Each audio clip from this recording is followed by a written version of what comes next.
आपको different chapter का available कराया जा रहा था, उस सीरीज में परसेंटेज का सॉल्यूशन आपको अवेलेबल करा दिया गया है।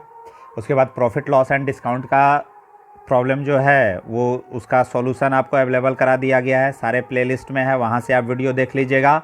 अब हम लोग आते हैं सिंपल इंटरेस्ट पे, और सिंपल इंटरेस्ट के जो भी सिलेक्टेड क्वेश्चन है, प्रीवियस ईयर क्वेश्चन है, उसका सॉल्यूशन आपको बताया जा रहा है। इस सीरीज को कंटिन्यू रखा जाएगा चैनल पर। यदि आप नए हैं तो इस चैनल को सब्सक्राइब कर लीजिए, बेल आइकन को प्रेस कर लीजिए ताकि नोटिफिकेशन आपको मिलता रहे। चलिए अब शुरू करते हैं। 2 दिन वीडियो आप लोग को नहीं मिल पाया था, वो आस्था का महान पर्व छठ पूजा था, तो उसमें थोड़ा सा मैं भी बिजी था, तो इसलिए 2 दिन वीडियो नहीं मिल पाया है था। आज से आप लोग का वीडियो आप लोग के पास कंटिन्यू जाएगा। तो शुरू करते हैं। चलिए क्वेश्चन पे आप लोग ध्यान दीजिएगा। कह रहा है कि राशि x को, अच्छा क्वेश्चन है,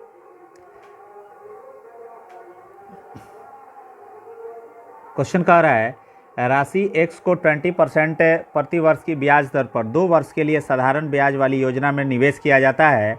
राशि 2x को उसी योजना में 3 साल के लिए निवेश किया जाता है। यदि संबंधित अवधि के बाद प्राप्त ब्याज के बीच का अंतर 1524 रुपया हो तो 3x का वैल्यू क्या होगा। तो x का 20% 2 साल के लिए, तो 20 दूना 40%, x का कितना हो गया 40%, और 20% से ही 3 साल के लिए, तो 20 तियाँ 60%, लेकिन यहाँ पे 2 है तो क्या हो जाएगा 120%।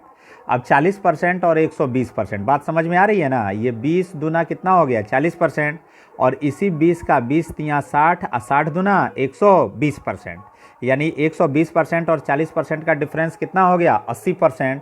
तो यानी x का 80%, तो 80% का अर्थ हो गया 4/5 बराबर क्या है 1524 है। तो यहाँ से x का वैल्यू क्या करेंगे, फाइंड आउट कर लेंगे। तो x का वैल्यू फाइंड आउट करते हैं, कितना आ रहा है। तो ध्यान दीजिएगा, 4 तिये 12, 3 2 32, 4 अठे 32, 4 एकम 4, 381, और 381 पचे तो 1500 और 4 1905, x का वैल्यू 1905। तो यहाँ पे वैल्यू कह रहा है 3x का फाइंड आउट करना है, तो 1905 में क्या करेंगे 3 से गुना कर देंगे, तो 19 तियाँ 5715 आंसर।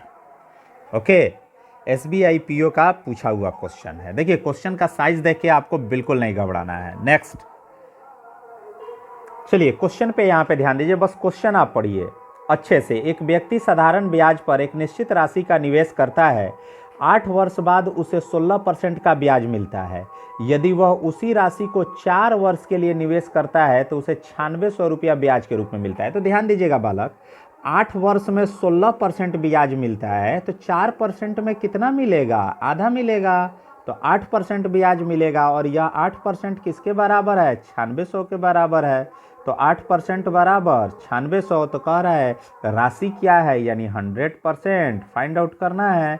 तो 9600 बटा 8 गुने 100, 12 अठे 96, 1200 में 100 से गुना करेंगे 1,20,000, और यही हमारा क्या हो गया आंसर हो गया। नेक्स्ट क्वेश्चन पे ध्यान दीजिए। 2 व्यक्ति A और B एक योजना में क्रमशः T और T+4 वर्षों के लिए एक समान राशि का निवेश करते हैं। देखिए एक ही योजना है, यानी रेट ऑफ इंटरेस्ट सेम है, समान राशि यानी दोनों का प्रिंसिपल क्या है सेम है, बस टाइम जो है वो एक का T है और एक का T+4 है। तो जिस रेशियो में टाइम है उसी रेशियो में आपका इंटरेस्ट भी होगा।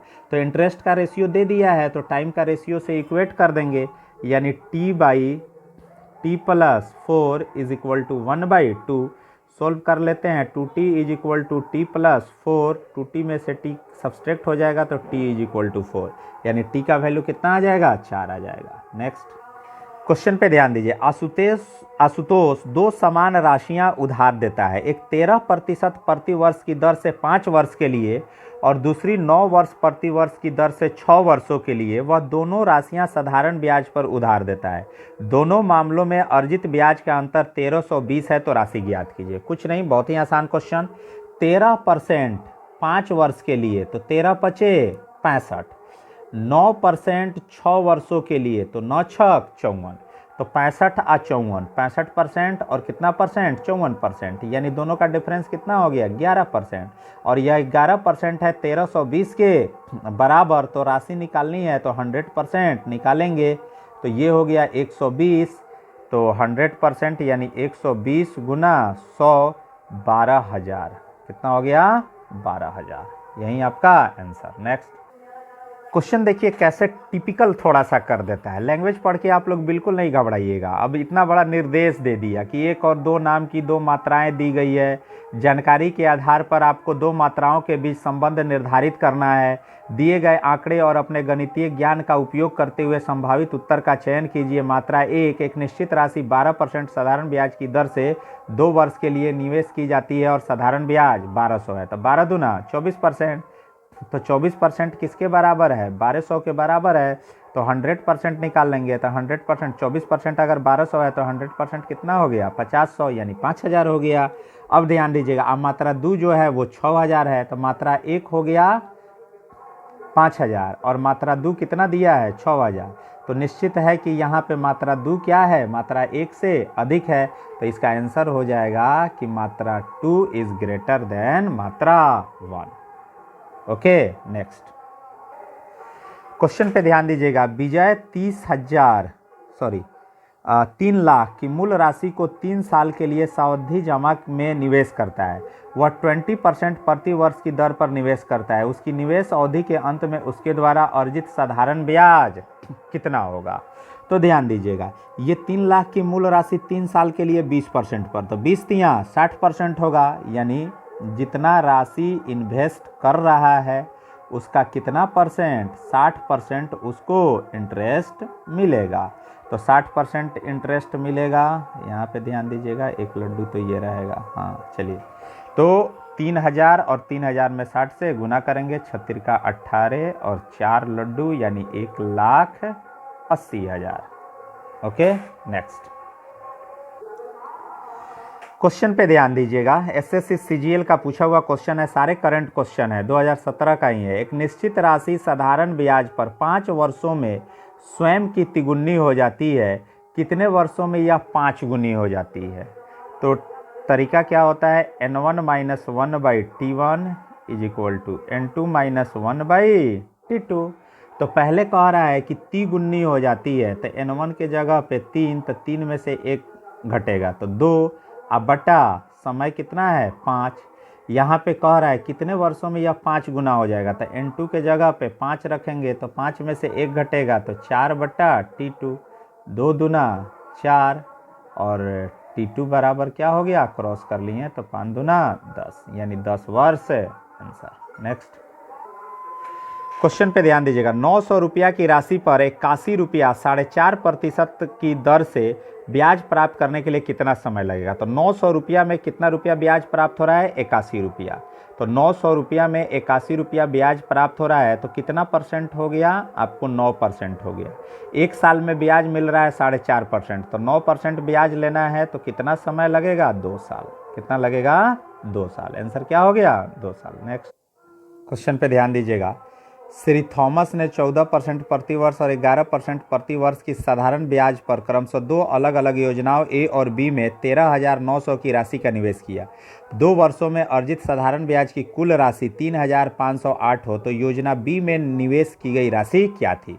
तो मान लेंगे बी में 100 रुपया निवेश किया, तो 100 रुपया निवेश किया तो बी का तो 11% ना है, तो 11 दूना 22, यानी एक्स का 22% प्लस, अब 13,900 में से 100 रुपया निकल गया तो बचा कितना, 13,900 माइनस एक्स।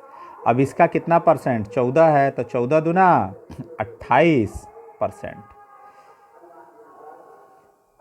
और दोनों का योगफल कितना है, तो 3508 है।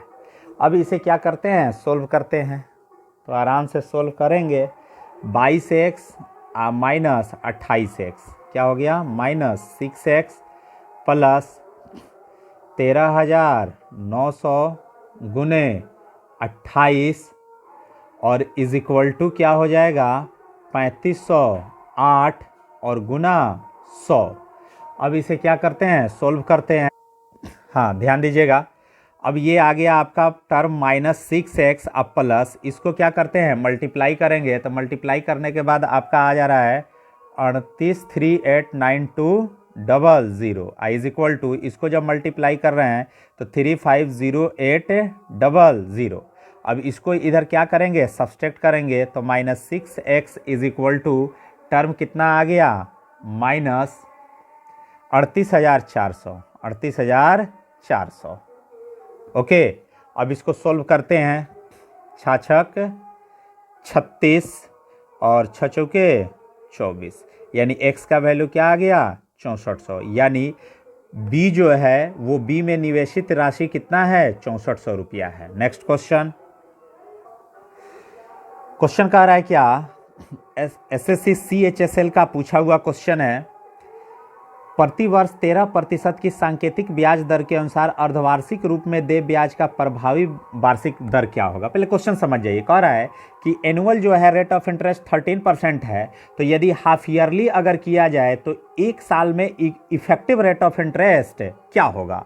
तो कोई दिक्कत नहीं है, अगर पूरा ईयरली 13% है तो हाफ ईयरली कितना हो गया 6.5% हो गया, और जब 6.5% हाफ ईयरली हो गया तो एक साल में कितना बार इंक्लूड होगा 2 बार इंक्लूड होगा।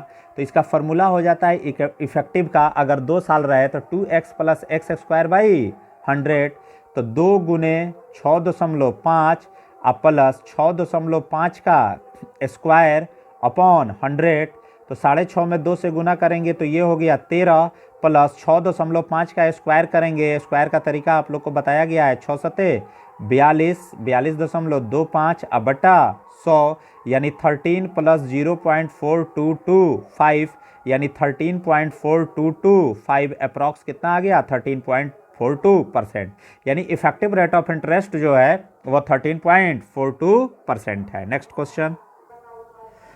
क्वेश्चन पे ध्यान दीजिएगा, देखिए क्वेश्चन का लैंग्वेज पढ़ के आपको बिल्कुल नहीं घबराना है, जितने भी क्वेश्चन है वो सारे सेलेक्टेड क्वेश्चन है और सबसे इजी वे में आपको पूरी कोशिश की जा रही है बताने का। थोड़ा सा वीडियो को जो है वो पॉज करके अच्छे से सुनिएगा और समझिएगा। एक निश्चित धनराशि P रुपया को 3 वर्ष के लिए 7% की दर से साधारण ब्याज पर निवेश किया गया, इन्वेस्ट किया गया 3 ईयर्स के लिए 7% पर, तो 7 3 जा कितना हो गया 21% उस पर रेट ऑफ इंटरेस्ट मिलेगा। प्राप्त ब्याज धनराशि P-1500 और एक दूसरी धनराशि है P-1500 रुपया है, उस पर 6% रेट ऑफ इंटरेस्ट से 5 वर्ष के लिए साधारण ब्याज दिया गया। दोनों का इंटरेस्ट क्या है सेम है, तो P का वैल्यू क्या करना है निकालना है, कोई दिक्कत नहीं है। यहाँ P का 7 3 जा 21% और P-1500 का 6 5 30%। तो यहाँ पे ध्यान दीजिएगा, P का 21% बराबर P-1500, एक मिनट, P-1500 का 30%। अब ध्यान दीजिएगा, सोल्व कर लेते हैं, 3 से कर देते हैं, 3 सते 21 और ये 10% तो ख़त्म हो गया, तो 7P = 10P माइनस 15,000, तो 10P में से 7P घट गया तो 3P बराबर 15,000, यानी P का वैल्यू कितना आ गया 5,000। तो हमारा आंसर क्या हो गया 5,000 हो गया। नेक्स्ट क्वेश्चन पे ध्यान दीजिएगा, ए बी को 600 रुपया 2 वर्ष के लिए तथा 150 रुपया सी को 4 वर्ष के लिए उधार देता है 150 रुपया, वह कुल मिलाकर दोनों से 90 रुपया साधारण ब्याज के रूप में प्राप्त करता है। ब्याज की दर क्या है, कोई दिक्कत नहीं है, 2 वर्ष के लिए देता है, मान लेंगे कि रेट ऑफ इंटरेस्ट R% है, तो 600 का 2R% प्लस 150 का 4R%, 4 साल के लिए देता है, टोटल कितना है 90 रुपया। अब इसको क्या करते हैं सोल्व करते हैं, तो 12R प्लस 6R = 90, यानी 18R = 90, 18 5 90, तो R = 5%। आंसर। नेक्स्ट क्वेश्चन कह रहा है क्या कि 58,750 की धनराशि 4 वर्ष में साधारण ब्याज पर 79,900 हो जाती है, ब्याज की दर प्रतिशत प्रति वर्ष क्या है। तो 58,750 की धनराशि 4 वर्ष में साधारण ब्याज पर 79,900 हो जाए। तो देखो पहले इंटरेस्ट कितना बढ़ रहा है, तो 79,900 माइनस 58,750। अब इसको बालक क्या करते हैं, सब्सट्रैक्ट करते हैं, तो यहाँ पे आ गया 21,150, 21,150। अब ध्यान दीजिएगा 58,750, इस पर ब्याज कितना आ गया 21,150, कितना में 4% में। तो टोटल रेट ऑफ इंटरेस्ट पहले क्या कर लेंगे, निकाल लेंगे। रेट ऑफ इंटरेस्ट ही ना निकालना है, दर प्रतिशत क्या है, तो डायरेक्ट निकाल लेते हैं। 21,150 बटा 58,750 गुना 100, ये तो टोटल परसेंट निकला, लेकिन 4 साल में है तो बटा 4 कर देंगे। तो 4 से कटाते हैं, 25 चौके 100, 25 दुना 50, 8 7 कितना हो गया 87, 25 तियाँ 75, 25 पचे 125 जीरो, और ये हो जाएगा आपका 2,350 है, तो 9 दुना 18,000, 9 तिरका 2,700 और 9 पचे 45, 450, 2,700 और 450 3,150 और 18,000 यानी 21,150। चलिए ठीक है, ये 9 जा कट जा रहा है, तो रेट ऑफ इंटरेस्ट कितना आ गया 9%। नेक्स्ट क्वेश्चन पे ध्यान दीजिएगा। रूटा ने एक स्कीम में P रुपया निवेश किया जो 12% प्रति वर्ष की दर से साधारण ब्याज देता है। यदि 3 वर्षों के अंत में अर्जित ब्याज एवं 5 वर्षों में अर्जित ब्याज का अंतर 2,880 रुपया हो तो P का मान क्या है। तो ध्यान दीजिएगा, देखिए कह रहा है 3 वर्ष और 5 वर्ष, तो कितना का डिफरेंस हुआ 2 वर्ष का, और 2 वर्ष में कितना है 12% के हिसाब से 12 दुना 24%, तो 24% जो है वो बालक किसके बराबर है 2,880 के बराबर है। तो यहाँ पे ध्यान दीजिएगा 100% फाइंड आउट करना है, तो 2,880 अब बटे 24 गुना 100, 24 एकम 24, 24 दुना 48, यानी कितना आ गया 12,000, यही आपका आंसर हो गया। नेक्स्ट क्वेश्चन पे ध्यान दीजिएगा। एक योजना में P रुपया लगाने पर 4 वर्ष में 9% प्रति वर्ष साधारण ब्याज की दर से प्राप्त ब्याज की राशि, दूसरी योजना जिसमें समान धन P लगाने से 2 वर्ष में 12% प्रति वर्ष साधारण ब्याज की दर से प्राप्त ब्याज की राशि से 360 रुपया अधिक है, P का मान क्या होगा। कोई दिक्कत नहीं है, 9% है, 4 साल है, तो 9 चौके 36%, और यहाँ पे ध्यान दीजिएगा बालक 12% है और टाइम ड्यूरेशन कितना है 2 ईयर्स है, तो 12 दुना 24%, डिफरेंस कितना का हो गया 12% का, और यह 12% जो है वो 360 के बराबर है, तो 100% किसके बराबर होगा, तो 360 बट्टा 12 गुना 100, 12 तियाँ 36, 3,000 के बराबर होगा। तो आंसर क्या हो जाएगा 3,000। ओके, 15 क्वेश्चन आप लोग को मैं बता दिया हूँ, अच्छे से रिवाइज कर जाइए और ध्यान दीजिएगा ये सारे प्रीवियस ईयर पूछे हुए क्वेश्चन हैं, आर.एस. अग्रवाल का ही है, और आपको सॉल्यूशन अपने तरीक़ा से मैं प्रोवाइड कराया हूं। अच्छे से देखिए और प्रैक्टिस कीजिए। उम्मीद करता हूं कि आप केवल क्वेश्चन पे प्रैक्टिस करके आपका सिंपल इंटरेस्ट बढ़िया हो जाएगा। आप चैनल पे नए हैं तो चैनल को सब्सक्राइब जरूर कर लीजिए, बेल आइकॉन प्रेस कर लीजिए ताकि नोटिफिकेशन आपको मिलता रहे, और वीडियो को ज़्यादा से ज़्यादा शेयर कीजिए, लाइक कीजिए। कहीं से कोई प्रॉब्लम आ रहा है तो बेहिचक कमेंट कीजिए ताकि हम लोग भी इनकरेज होते रहें। जय हिंद डियर।